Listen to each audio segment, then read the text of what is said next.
The word conspiracy derives from the Latin con, with, together, and sperare, to breathe. The world is abound with mystery, and occasionally we get to glimpse behind the curtain. So let's take a breath together and do some research. Hi, my name's Alex Witney, and this is Conspiracy 101. Today, we're looking into phantom time hypothesis. So this is an odd one. As always, we're going to start by messing things up. No, not messing things up. There we go. Gone incognito mode. Still not sponsored by a VPN. Maybe I get sorted one day. Maybe. Okay, cool. Yeah, sponsors have been a bit weird recently. I don't know what it's about, but we'll see. I don't know. Today's sponsor's pretty cool. Okay. The devil just tried to escape, but I swallowed him back down. Where are we? Where are we? Yes. Isn't this is an interesting topic. It's a very strange one. And the conspiracy is a bit, as the conspiracy theories goes, it's ranked quite low. It's not in our book. It's not in the book. It's nowhere to be seen. This is a separate one from that.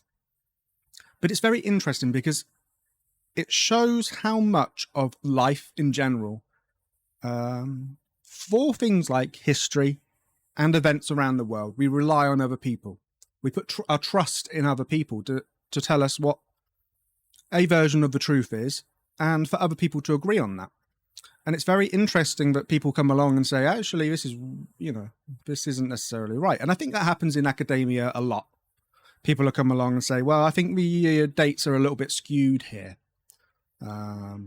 Maybe the Egyptians didn't last this long, or maybe it was, the date of this king was actually this time because, this piece of evidence is sourced, this archaeology, etc. What this says, though, is, if we zoom in, there we go, is that a really large chunk of history didn't happen. It just didn't happen. So that's what we're going to be looking into. Phantom time hypothesis, and there's a couple of different versions of this, and there's also the real scenario of pseudo history, pseudo history. Thank you, and yeah, we're going to be looking into different things. It's going to be a bit of a chill episode, I feel. A bit of an odd one, and not necessarily something that many people would have heard of, which is cool. So, the phantom time hypothesis is a historical conspiracy theory asserted by Herbert Illig. Is that a capital I? I guess that's a capital I, two lowercase l's I. Illig, first published in 1991, so relatively recent. It hypothesizes a conspiracy by the Holy Roman Empire, Otto III, Pope Sylvester II, and possibly the Byzantine Emperor Constantine VII, to fabricate Anno Domini dating system retroactively in order to place them at the special year of AD 1000, and to rewrite history, to legitimize Otto's claim to the Holy Roman Empire. Illig believed that this was achieved through the alteration, misrepresentation, and forgery of documentary and physical evidence. According to this scenario, the entire Carolingian period, including the figure of Charlemagne, is a fabrication with a phantom time of 297 years, AD 614 to 911.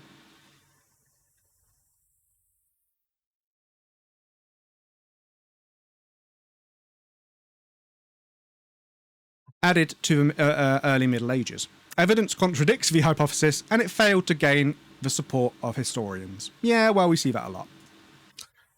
So the entire Carolingian period. Charlemagne is very famous. I've heard of Charlemagne. Yeah, the Carolingian dynasty was a Frankish noble family named after Charlemagne. Does it give like a dissolution? Okay.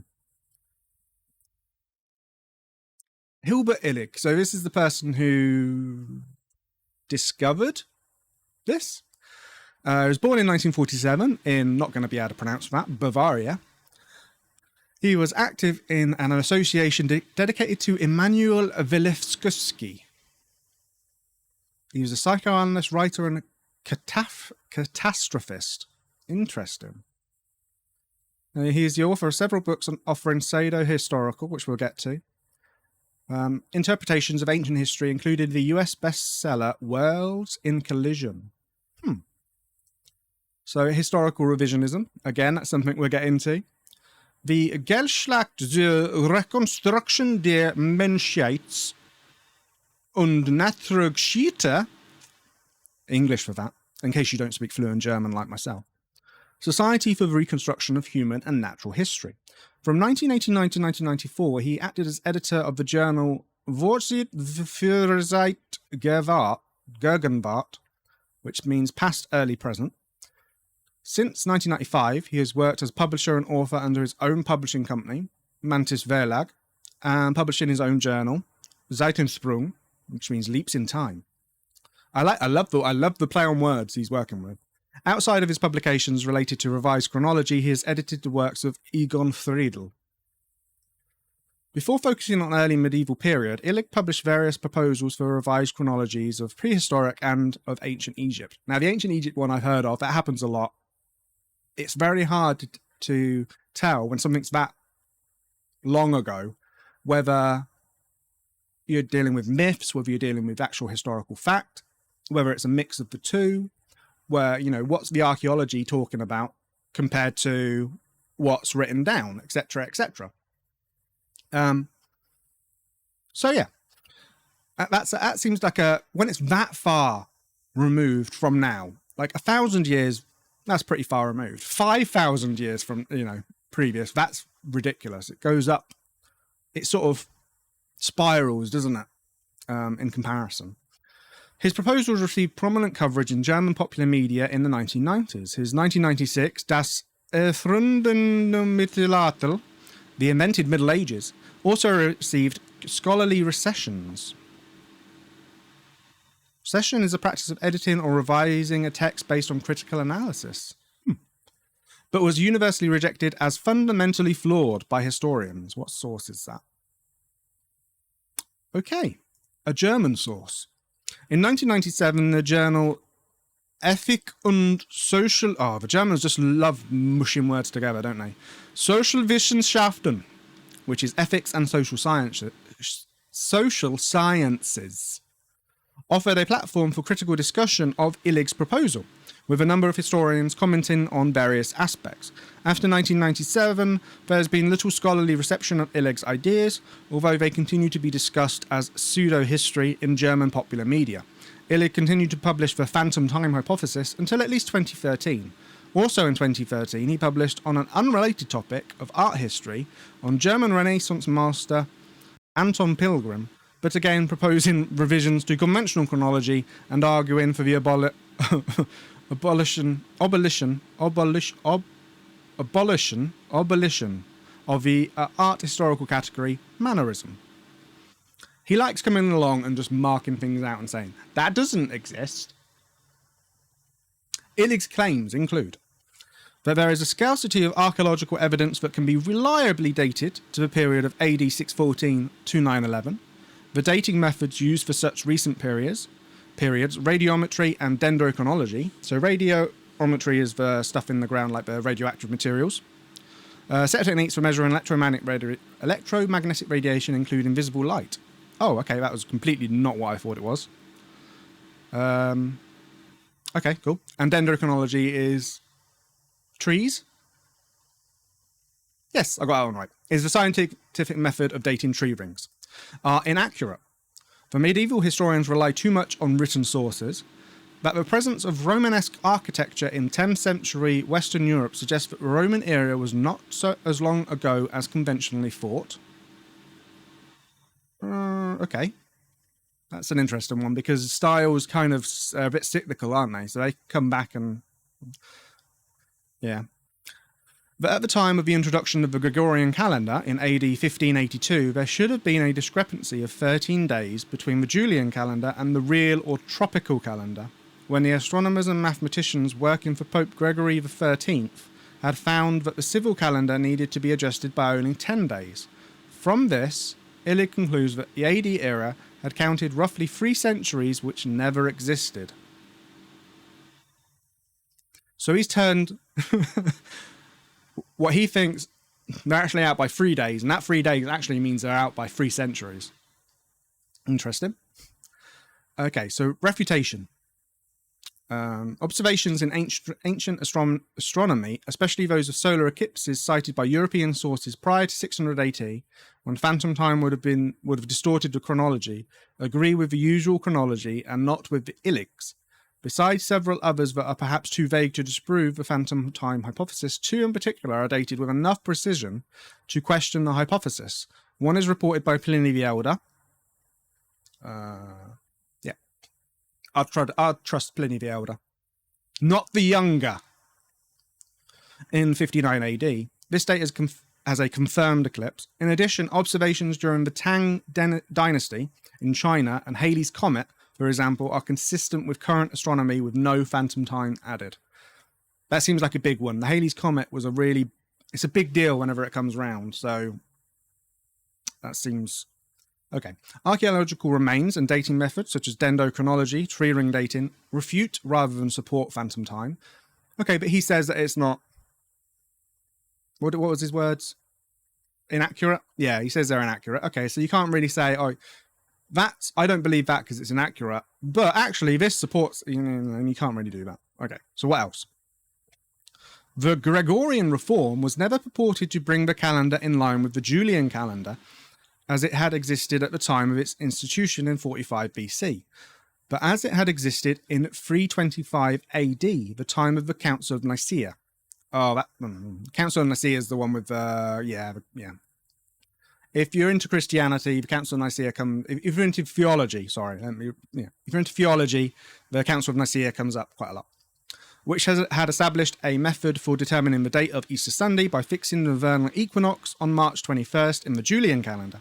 By 1582, the astronomical equinox was occurring on March 10th in the Julian calendar, but Easter was still being calculated from the nominal equinox on March 21st. In 45 BC, the astronomical vernal equinox took place around March 23rd.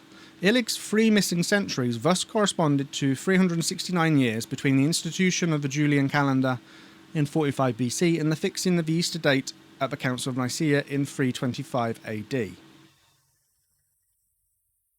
Okay, no, I think I get it. So they're basically saying his missing centuries aren't actually from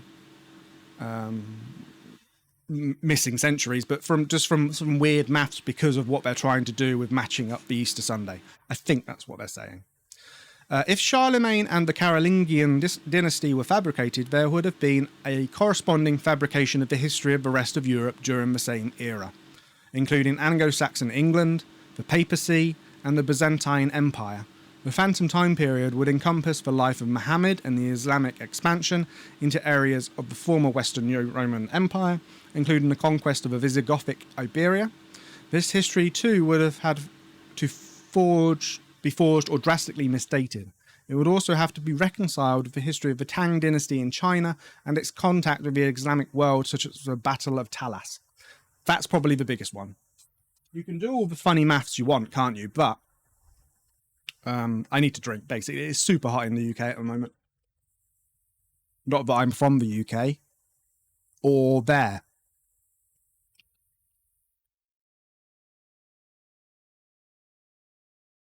I know a lot of initials watch this program, so it's best to just cover all bases. Okay, so yeah, that's the biggest one for me. You can say 3 people altered it in order to, make themselves be on the 1000 AD, whatever that means to them. But by saying you're missing 300 years, you're also saying that those 300 years didn't happen for a ridiculous amount of other cultures and groups of people. And all these things just wouldn't line up. And I'm not saying that couldn't have happened. And again, when you go back 5,000 years, lining things up makes it really hard. You go back 1,000 years, lining things up isn't as bad, especially when times like the Islamic, the rise of Islam is really well chronicled. The life of Muhammad is really well chronicled, and his descendants and the people who moved the faith on is really, that's going to be hard to reconcile. But the idea is interesting. So, phantom time hypothesis, as put forward by Herbert Illig, probably not real, but it's very interesting. What does that mean? Oh, denialism. Okay. So there are lots of different Glasgow chronology. If I didn't see it, it didn't happen. There are lots of different revisionism, lots of different variations of history that seemingly did or didn't happen, depending on who you talk to, and we will get to that. But did the early Middle Ages really exist? Is a PDF, and I think we should have a look through it, because as far as I can tell, this is a refutation of Illig, and I think it might go into a little bit more detail. We'll probably skim through it because it doesn't have any pictures, but we'll have a look. Did the early Middle Ages really exist? So this is from 1995, but has revisions up to 2000. It's from Dr. Hans Ulrich Niemitz from Berlin. Did the early Middle Ages really exist? This question in itself, and more so the answer, no, the early Middle Ages did not exist, is surprising to say the least. It contradicts all basic knowledge and attacks the historian's self-respect to such an extreme that the reader of this paper is asked to be patient, benevolent, and open to radical new ideas. I shall argue step by step, and I hope you'll follow with a group of friends: Müller, Illig, Nimitz, Zeller, Marx, not that one, Topper. I have been doing research on this subject since 1990. This is the reason for using we or I intermittently. So this isn't a refutation. This is a futation. The thesis mainly says, with far-reaching implications and consequences, between antiquity, 1 AD, and the Renaissance, 1500 AD, historians count approximately 300 years too many in their chronology.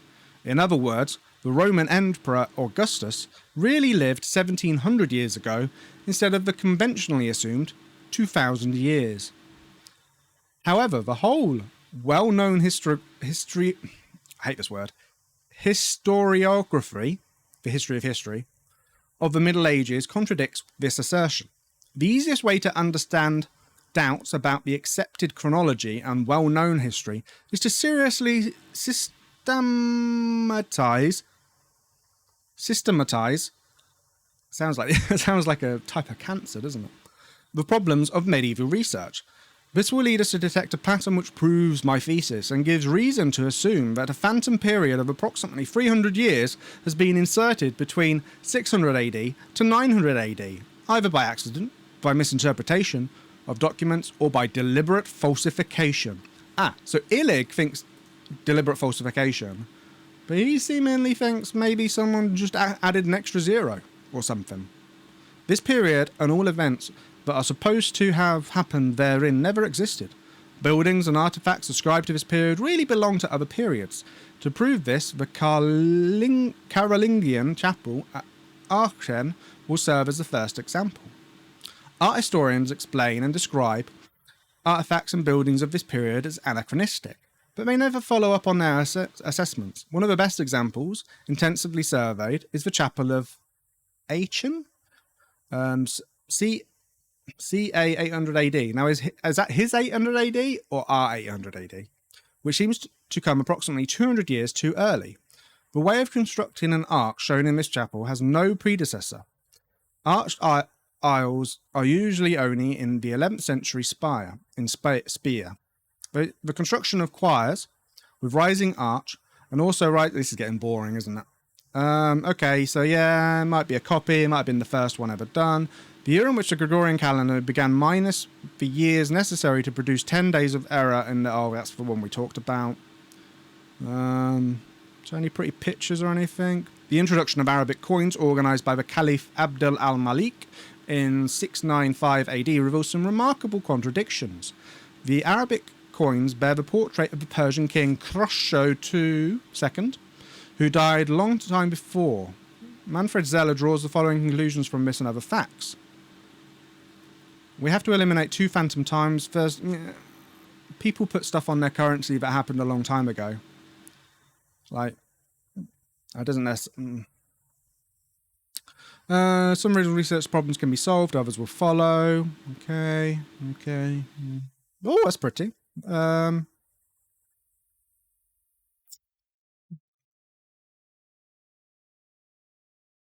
Without proof, with or without proof.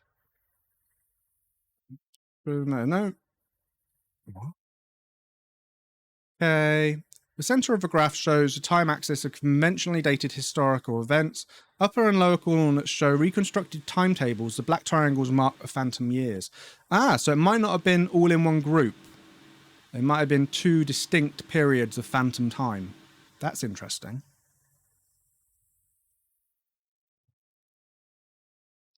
Archaeological research in ceramics encounters big problems. Okay. See, when you put it in a simple Wikipedia article, it looks kind of stupid. When you make it look like a fancy university-led PDF document. Number of samples in time, central bank oak chronology. So you've got some dips, which I guess they explain as the phantom time. Oh, that's a lot of words. I'm not here for the words, guys. Come on. Oh, that's just references. Wow, okay. Lots of references. Very nice, very nice. Okay, so this is really interesting because they're not necessarily... Oops. That's the point I'm going to make. So not necessarily a bad thing for me to show you that. It's not necessarily that they're revising the history itself, which is what we're going to get onto, because I think they are together in some respects. But it's just saying that large blocks of time aren't necessarily there. So the evolution of the peoples of these periods actually happened a lot quicker than we're giving them credit for, which is an interesting thought.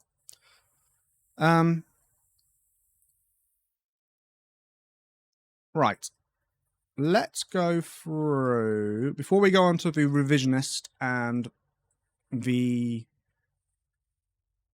basically the variations of that, let's go through some news articles that cover this, because there are quite a few that do. And then we'll go on to revisionism, and we'll go on to something else that's similar, but not necessarily the same. Okay, so this is from the Straight Dope. Do your research, dopists. Did the Middle Ages not really happen? That's a terrible headline. So this is from Cecil Adams in 2011. Dear Cecil, I read an article recently about a man who says our current chronology is about 1,000 years off, and that the years between 500 and 1500, to round it off, didn't really happen. Okay, so that's a completely different timescale to what we were talking about. It's a mistake made by historians. I kind of like this hypothesis because I never understood why there are no records for that period of time. Julie. Quite a lot happened between 500 and 1500. Magna Carta, the Quran, just to name but 2. Anyway, Cecil replies, excellent, and I dare say timely question. There are actually 2 cryptochronology theories in circulation at the moment. Oh, we've talked about one, but we haven't talked about the other. I'm guessing you got them mixed up. And under the circumstances, who can blame you? The Eurocentric version, commonly called the phantom time hypothesis, is the work of 2 German historians, Illig and the late Hans Ulrich Nimitz, plus several followers. They claim mysterious forces inserted 297 years into the calendar between 614 and 911 AD. In other words, what we're calling 2011 is actually 1714. The Russo-centric hypothesis, known as the new chronology, is even bolder. This is one we're going to get onto. Devised by the mathematician Fomenko, a professor of the University of Moscow, and based on the ideas of eccentric Bolshevik Nikolai Morozov, the new chronology holds that everything we think we know about historical dating is wrong. Virtually all events associated with the ancients, the Greeks, the Romans, and everybody else actually happened after the year we think of as 1000 AD. Are these ideas crazy? Of course they're crazy, although some of the details can seem eerie at first glance. For example, the Illig-Nimitz group makes much of the fact that the 1582 Pope Gregory XIII removed 10 days from the newly reformed calendar to correct the chronological drift caused by the old Julian calendar's imprecise rules for inserting leap days. The Julian calendar had been introduced during the time of Julius Caesar in 45 BC, however a 10-day shift corrects it for just 1,257 years worth of accumulated error. Subtracting the two doesn't get you back to 45 BC, but to 325 AD. In other words, more than 3 centuries are unaccounted for. We talked about this, though. That was because the way that Easter was done was wrong. No, they're not. Nitpickers are pointing out Gregory's 10-day correction wasn't meant to get the calendars realigned with the Julian Caesar's day, but rather with Easter dating guidelines established by the First Council of Nicaea, when the First Council of Nicaea takes place in 325 AD. The phantom time hypothesis doesn't rest entirely on apparent oddities in calendar correction. Ultimately, it arises from the same observations you make, Julie. During what we inheritors of Western Europe traditions think of as the Dark Ages, pretty much nothing seems to have happened. Think about what they taught you in high school history, assuming, I suppose, one can't safely do nowadays, that you even had high school history. Ouch! Rome collapses, passive mention is made to the rise of Islam, and the next thing you know is the Battle of Hastings and the Norman Conquest. It's easy to imagine, well maybe not easy, but possible to imagine, historians inadvertently inserted 3 blank centuries in our collective datebook. We do a lot in as someone who grew up in England and did history through primary and secondary school, so up to the age of 16, we cover Henry VIII a lot, which is just before, isn't it? And then that obviously goes through the Tudor period, which would go into this. We do Victorians. You basically we do the history in blocks of like the kings and queens.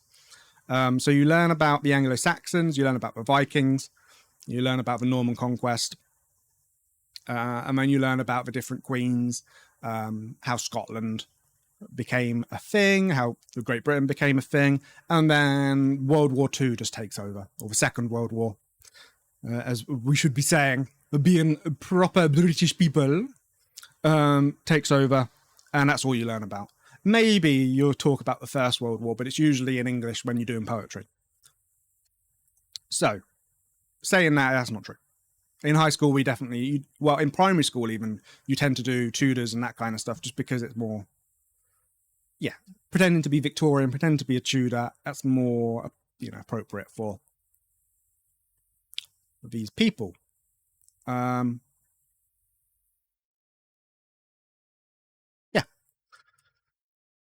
are we? Except for Charlemagne. Charlemagne is something of a problem for phantom time hypothesis. The leader of the Franks consolidated much of Western Europe under his rule in the late 700s, and in 800 AD was crowned emperor of the Romans by Pope Leo III.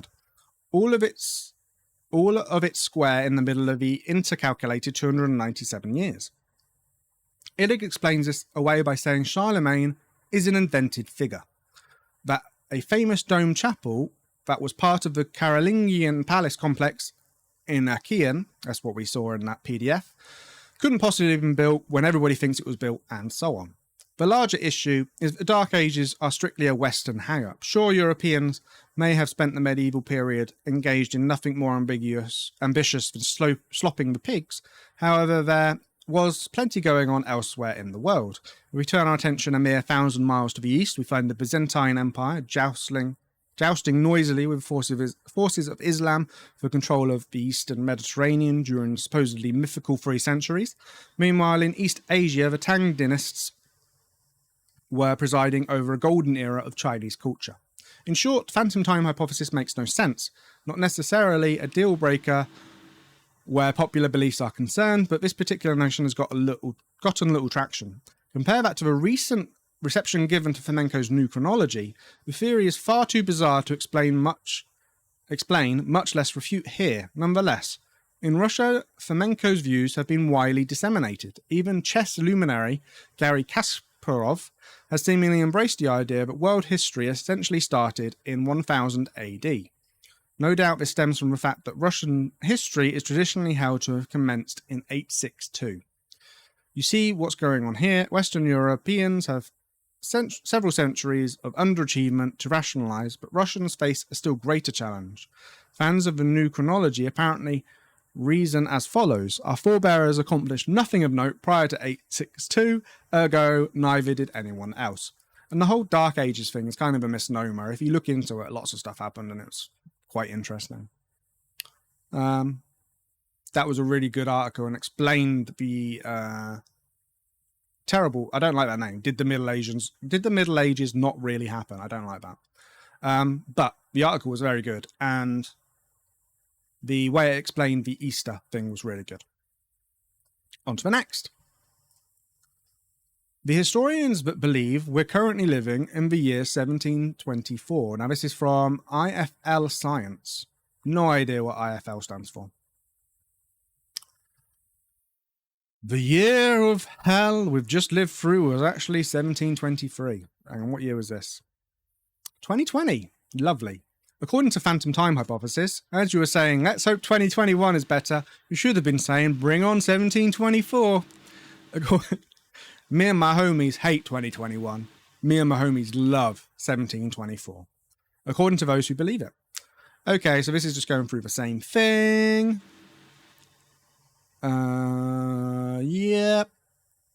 Yep. It all sounds fun. Who doesn't want to suddenly find themselves in 1724 and enjoying doing what they loved to do back then, such as dying of smallpox? It is, however, hotly contested nonsense. It's an interesting way of putting it. Okay, next one. This is from a Wayback Machine. Is a chunk of history missing? Stephen Dutch, natural... Let me just zoom in, because that's quite... There we go, that's better for you. Stephen Dutch, Natural and Applied Sciences, University of Wisconsin, Green Bay. First-time visitors, blah, blah, blah, blah. Occasionally a crank theory comes along that is original and weird enough to amaze you with its audacity. Velikovsky's rewriting of biblical times might have been of that type. If the arrogance of its followers pushing VLM... Hang on. Oh, is this the Russian one? No. Okay. Pushing VLM Moskies as a martyr hadn't ruined all the fun. Most conspiracy theories are pretty humdrum. Take some well-known event, say it didn't really happen the way all evidence points, but was the result of a plot, and all evidence was faked to cover up the plot. Wow. I feel called out. The World Trade Center was really brought down by the US government. I wonder what YouTube's going to pick up on these sentences. Which one it's going to put below. The Columbia was shot down. That's an interesting one. Hitler didn't die but escaped to South America. The Holocaust never happened. That's an awkward one. Roosevelt knew in advance about the attack on Pearl Harbor. That's a very interesting one. John F. Kennedy was shot by, pick one or more, Cuba, the CIA, the Mafia, the Freemasons, the KGB, the Ku Klux Klan, the Vatican. The Titanic didn't really sink. The White Star Line swapped identities with an older ship and sank the older ship as an insurance scam. Yeah, but it might have. Sarko Vanzetti really didn't rob a payroll and kill a guard. Bruno Hauptmann didn't kidnap and kill the Limburg child. And Carol Chessman really wasn't the red light rapist. In fact, nobody arrested in the last 200 years has actually been guilty. Okay, so they must be real crime stuff, I don't know. John Wilkes Booth didn't get killed after assassinating Lincoln, but escaped. That's a really interesting one. because Booth and his co-conspirators, the chase and the barn fire and stuff, it's more well known in America, but it's a very interesting story that doesn't really get talked about a lot in the UK. One that does get talked about in the UK is William Shakespeare really didn't write his plays. That's quite a famous one, and I think even some Shakespearean scholars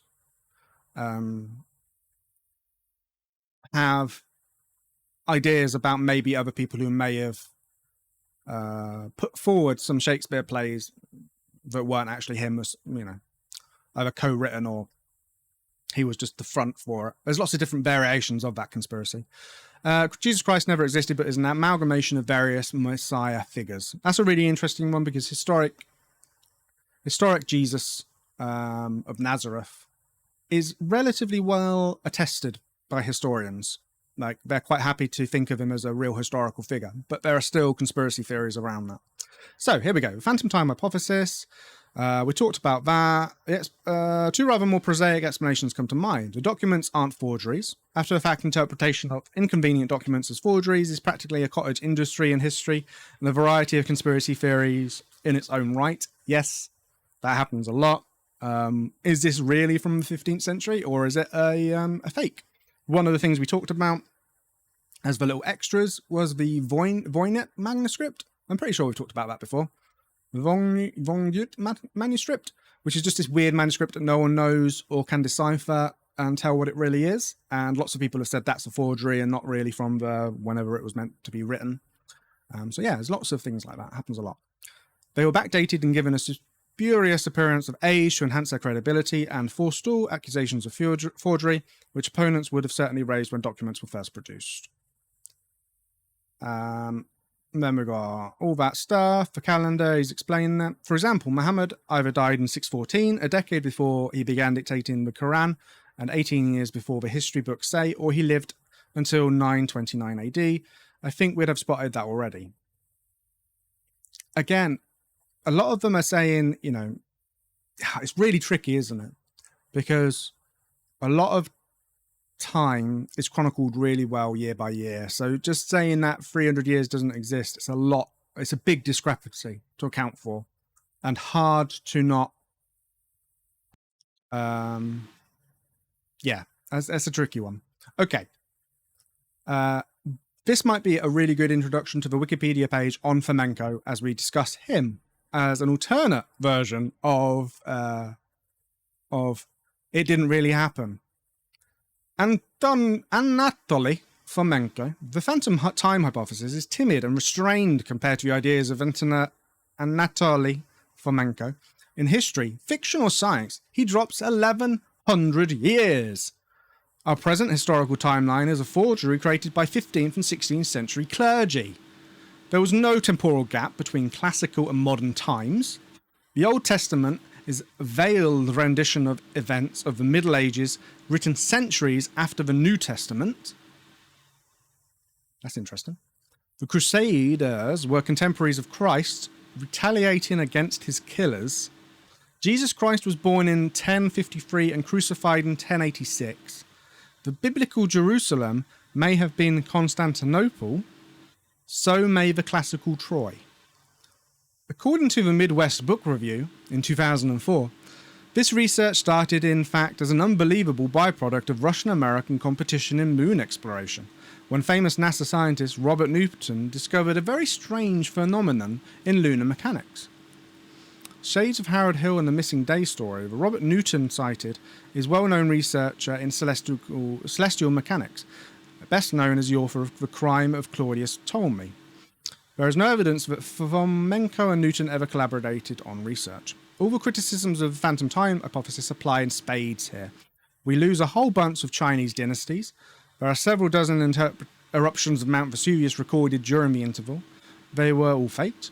They were all forgeries, really clever enough to anticipate the scholars a century later would be interested in the supernova of 1006 and 1054, as to create spurious records of those events. None of these theorists seem to appreciate either that it is possible to radiocarbon date stuff like papyrus and mummies to cross-check ancient chronologies. And then there's the lead from Roman smelting that turns up in lead from Roman smelting that turns up in Greenland ice cap, right where traditional chronology would have us believe. You can tell a lot from ice core drilling. That was one of the main parts of my university, like my degree. So yeah, I know a lot about ice core drilling, and you can tell a lot about what happened and the timelines. So that's very interesting. But you can see certain things. You can see certain events, whether there be large volcanoes like they're talking about, whether it be atmospheric stuff like smelting from lead, the Industrial Revolution, etc. And you can place time. Lots of people dying from plagues will have an impact on ice cores. Yeah, there's a lot. This book is also the first volume in 7 comprising chronology, the fundamental oeuvre that exposes and expounds the numerous inveracities of traditional version of history. So, let's talk about him.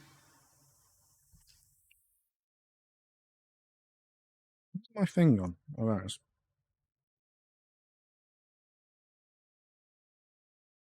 Okay. But first, let's have a word from our sponsor. And today's sponsor is Subscribe Here. No. Time Out. That is fitting. Time Out is... It's a website. Things to do. What's this? It's like a magazine. Is it a magazine? About us. Journalist. Yeah, it's a magazine. There we go. Time Out Group. The soul of the city. Time Out Group is a global media and hospitality business that inspires and enables people to explore and enjoy the best of the city. Excellent. Thank you very much, Time Out. Visit them at timeout.com. Fair enough? Fair enough?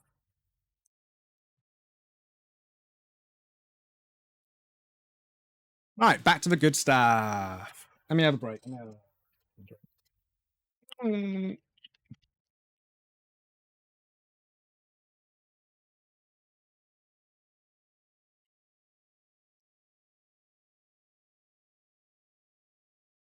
Right. The new chronology is pseudo-historical conspiracy theory proposed by Anatoly Fomenko, who argues that events of antiquity, generally attributed to the ancient civilizations of Rome, Greece, and Egypt, actually occurred during the Middle Ages, more than 1,000 years later. The conspiracy theory further proposes that world history prior to AD 1600 has been widely falsified to suit the interests of a number of different conspirators, including the Vatican, the Holy Roman Empire, and the Russian House of Romanov, all working to obscure the true history of the world centered around the global empire called the Russian Horde. That's all you gotta know. 7 volumes of pure fact. Beautiful. Right, so this is an interesting one, and there's like a spectrum, isn't there, of conspiracy theory. And I think Phantom Time Hypothesis had a brief moment where it was, it was there. It was in the historical mindset. There were people refuting it, and it was sort of, This, on the other hand, is like Nazis on the moon. That kind of conspiracy theory. So let's read on. The central concepts of the new chronology are derived from the ideas of Russian scholar Nikolai Morozov. Although work by French scholar Jean Hardin can be viewed as an early predecessor, the new chronology is most commonly associated with Russian mathematician Anatoly Fomenko, born in 1945. Although published works on the subject are actually a collaboration between Fomenko and several other mathematicians, why are they all mathematicians? The concept is most fully explained in history, fiction or science, originally published in Russian. The new chronology also contains a reconstruction, an alternative chronology radically shorter than standard historical timeline, because all ancient history is folded onto the Middle Ages. According to Fomenko's claims, the written history of humankind goes only as far back as AD 800. There is almost no information about the events between AD 800 and 1000, and most known historical events took place in AD 1000 to 1500. It's a weird one, isn't it? That's a really strange concept. It's really hard to get your head around. The new chronology is rejected by the vast majority of scientists and historians and is inconsistent with absolute and relative dating techniques used in wider scholarly community. It is considered to be both pseudo-historical and pseudo-scientific. That's a Venn diagram you don't see very often, isn't it? Academic interest in the theory stems mainly from its popularity, which has compelled historians and other scientists to argue against its method and proposed world history. Again, talking about revisionism. You don't tend to get people talking about it unless it's causing problems, and then the scientists and historians come out to try and refute it. A second point of interest from the mainstream academic community is to understand why it has become so popular as to perhaps have the sympathy of 30% of Russians. It is not really known to which extent readers of new chronology texts regard it as history or fiction, nor are there reliable statistics on who the readers are. The theory emerged alongside other alternate histories and conspiracy literature in the period of increased freedom of speech that followed the breakup of the Soviet Union. While other authors have written on new chronology theory, such as Fomenko's junior partner, Gleb Novosky, and Bulgarian mathematician Yordan Tabov, who explained the theory in regards to the Balkans, the theory is mostly discussed in reference to Fomenko's writings. History of new chronology. The idea of chronologies that differ from conventional chronology can be traced back to at least the second half of the 17th century. Jean Hardin then suggested that many ancient historical documents were much younger than commonly believed to be. In 1685, he published a version of Pliny the Elder's Natural History in which he claimed that most Greek and Roman texts had been forged by Benedictine monks. When later questioned on these results, Hardin stated that he would reveal the monks' reasons in a letter to be revealed only after his death. The executors of his estate were unable to find such a document among his posthumous papers. In the 17th century, Sir Isaac Newton, examining the current chronology of ancient Greece, ancient Egypt, and ancient Near East, expressed discontent with the prevailing theories, and the chronology of ancient kingdoms amended proposed one of his own, which, basing its study on Apollonius and the Rhodes Argonautica, changed the traditional dating of the Argonautic expedition, the Trojan War, and the founding of Rome. So we've talked about that. Really ancient stuff can sometimes have some strange dates, and it can be quite hard to pin things down. In 1887, Edwin Johnson expressed the opinion that early Christian history was largely invented or corrupted in the 2nd and 3rd centuries. That's not an uncommon thought. In 1909, Otto Rank made note of duplication in literary history of a variety of cultures. I'm not going to read that. Fomenko became interested in Morozov's theories in 1973. In 1980, together with a few colleagues from the mathematics department of the Moscow State University, he published several articles on the new mathematical methods in history in peer-reviewed journals. The articles, no citation though. The article stirred a lot of controversy, but ultimately Fomenko failed to win any respected historians to his side.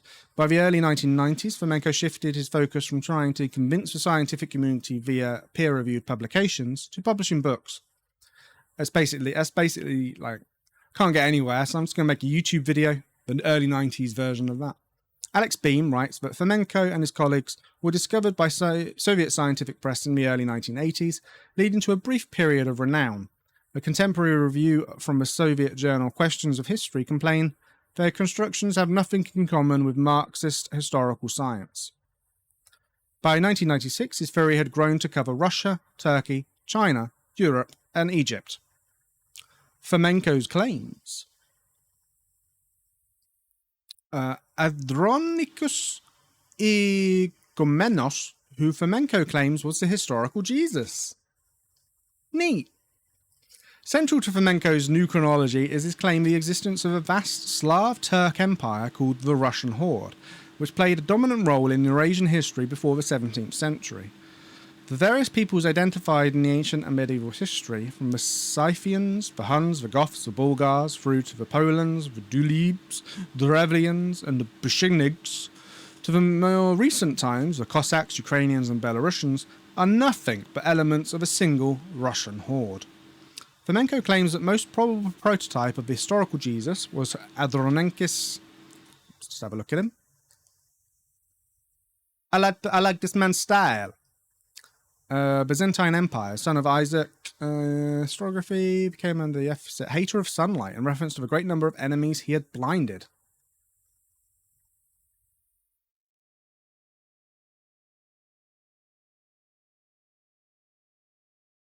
Not very Jesus of you, is it? Known for the Emperor of Byzantium, known for his failed reforms, his traits and deeds reflected in biographies of many real and imaginary persons. The historical Jesus is a composite figure and reflection of the Old Testament prophet Elisha, Pope Gregory VII, St. Basil of Caesarea, and even Li Yunhao, also known as Emperor Xingzong or Son of Heaven, Emperor of Western Xia, who reigned from 1032 to 1048, Ulysses, Bacchus, and Dionysius. Fomenko explains the very seemingly vast differences in biographies of these figures as resulting from differences in languages, points of view, and time frame of the authors of said accounts and biographies. He claims that the historical Jesus was born in Cape Violent, Crimea. Of course, he's Crimean. Yeah, he's definitely Russian. Jesus was Russian. Not that Crimea is Russian. On December 25th, 1152, and was crucified on March 20th, 1185, on Joshua's Hill overlooking Bosphorus. Where's Joshua's Hill? Is that in Russia? It's in Istanbul. Okay, if that's a little bit more, that makes a little bit more sense. Fomenko also merges the cities of historical Jerusalem, Rome, and Troy into New Rome. Okay, to the south of Joshua Hill, Fomenko claims Hagia Sophia is actually a biblical temple of Solomon. He identifies Solomon as a sultan. Okay. Wow, this is really getting off the track, isn't it? Okay, specific claims. Some of the central concepts of new chronology asserted by Fomenko and colleagues are: up to the 17th century, historians and translators often assigned different dates and locations to different accounts of the same historical events, creating multiple phantom copies of these events. These phantom copies were often misdated by centuries or even millennia and ended up incorporated into conventional chronology. So they're basically saying that the same things were said to have happened, but they didn't. It was only happened once, but it's there because of the way it was written. Okay, I get it, but that's odd. Chronology was largely manufactured by Joseph Justus Scalagia in Opus Novum Diamendatorium Temporum in 1583 and Vestorium Temporum in 1606, and represents a vast array of dates produced without any justification whatsoever, containing the repeating sequence of dates with shifts equal to multiples of the major Kabbalistic numbers 333 and 360. The Jesuit Dionysius Petavius completed his chronology in De Doctrina Temporum in 1627 and 1632. 37 complete Egyptian horoscopes found in Dendra, Esna, and other templates have unique, valid astronomical solutions with dates ranging from AD 1000 up to as late as AD 1700. The Book of Revelation, as we know it, contains a horoscope dated to 1st October 1486, compiled by Kabbalists. Okay. So we're just pulling numbers out of things now. Chinese tables of eclipses are useless for dating, as they contain too many eclipses that did not take place astronomically. Chinese tables of comets, even if true, cannot be used for dating. Okay. So, statistical correlation of text. So, he used that. Statistical correlation of dynasties. So, he's saying that, all these things matched up. So therefore, they didn't happen twice. They happened once. They were just being misinterpreted as happening twice. Astronomical evidence. Rejection of established dating methods. That comes up a lot, doesn't it?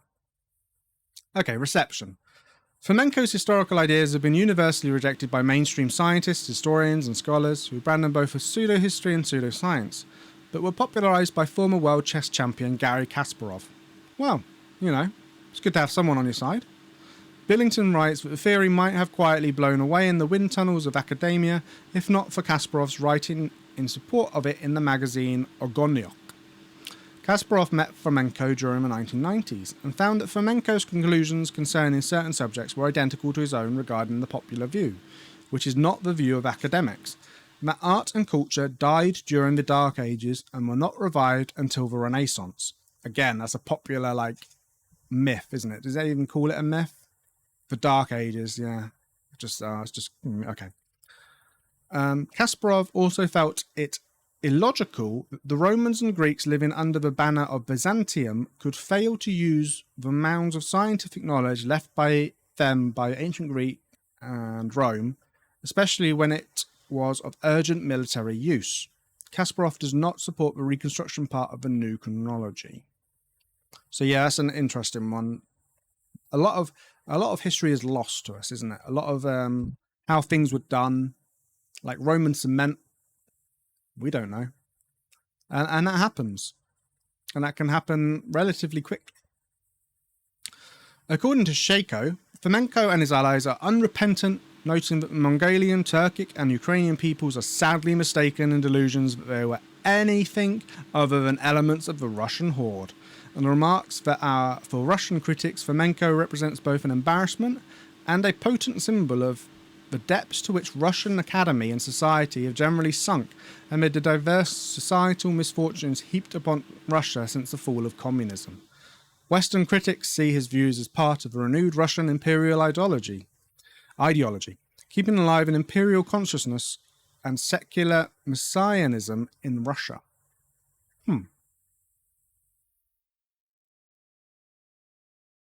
This is an interesting one. Critics have accused Fomenko of altering the data to improve the fit with his ideas and have noted that he violates a key rule of statistics by selecting matches from historical record which support his chronology while ignoring those which do not, creating artificial, better-than-chance correlations, and that these practices undermine Fomenko's statistical arguments. Again, I don't really like talking about geography and my training, but one that always came up when we were doing statistics, which you have to do in geography, and it was dull. I hate it. But there was a correlation between... Correlation doesn't equal causation. There was a correlation at one point between number of sixes scored in an Indian cricket matches and the weather over Spain.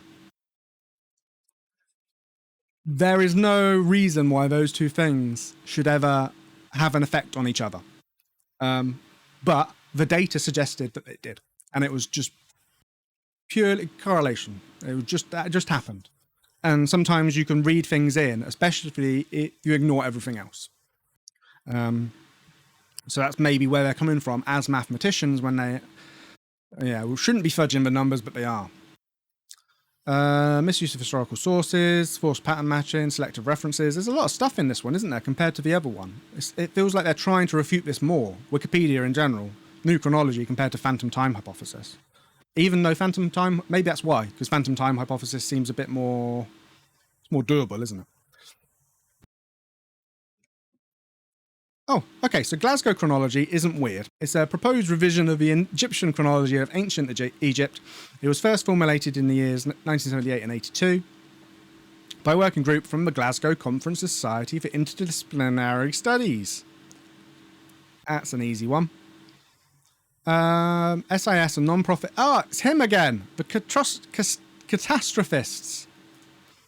The chronology placed the 18th dynasty of Egypt some 500 years later than the conventional chronology of Egypt. Okay. Well, that's interesting. Right.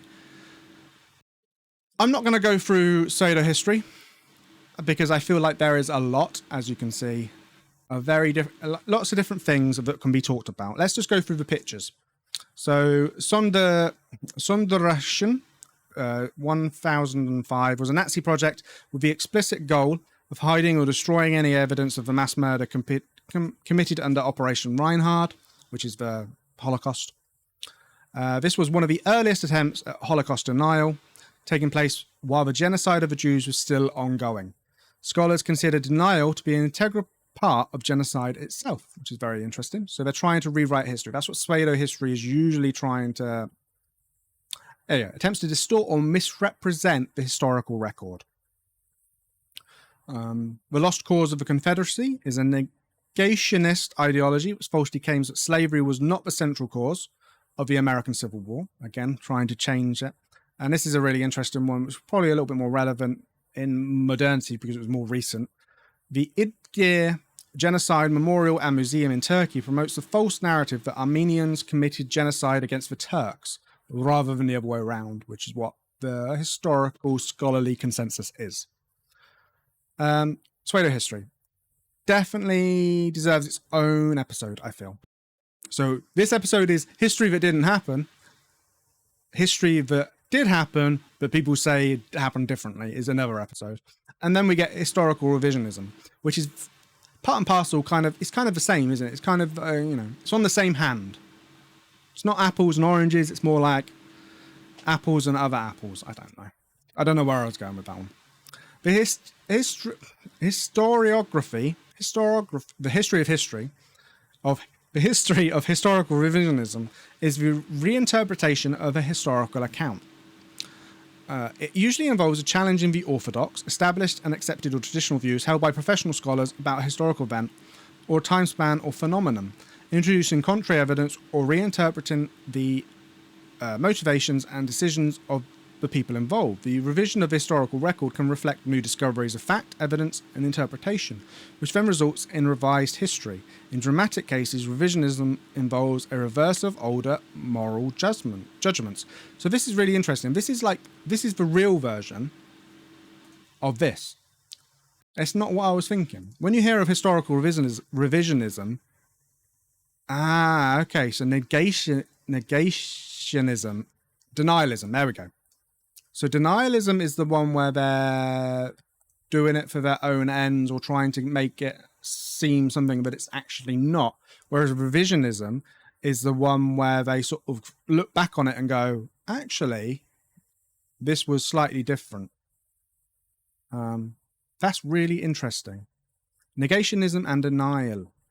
Historian Deborah Lipspat Denying the Holocaust, the growing assault on truth and memory from 1993, and historians Michael Shermer and Alex Grobman, Denying History, Who Says the Holocaust Never Happened and Why Do They Say It, from 2002, distinguish between historical revisionism and historical negationism, the latter which is a form of denialism. Lipspat said the Holocaust deniers, such as Harry Elmer Barnes, disingenuously self-identify as historical revisionists. So this is probably why it's mixed in my head, in order to obscure their denialism and academic revision of a historical record. As such, Lipstaps, Shermer, and Grossman, is that Grossman or Grobman? Said that the legitimate historical revisionism entails the refinement of existing knowledge about an historical event, not a denial of the event itself, that such refinement of history emerges from the examination of new empirical evidence and a re-examination of the consequent reinterpretation of existing documentary evidence. That legitimate historical revisionism acknowledges the existence of a certain body of irrefutable evidence and the existence of a convergence of evidence which suggests that an event such as the Black Death, American slavery, and the Holocaust did occur, whereas the denialism of history rejects the entire foundations of historical evidence, which is the form of historical negationism. Interesting. So,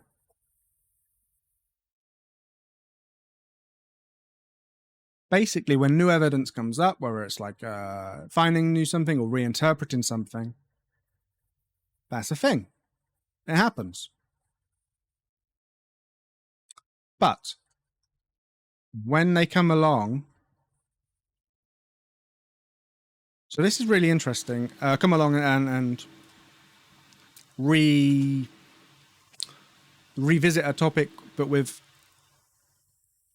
intent to change the historical narrative. I think that's a way of putting it.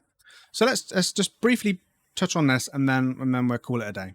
Some countries, such as Germany, have criminalized the negationist revision of certain historical events. I wonder what events they could be.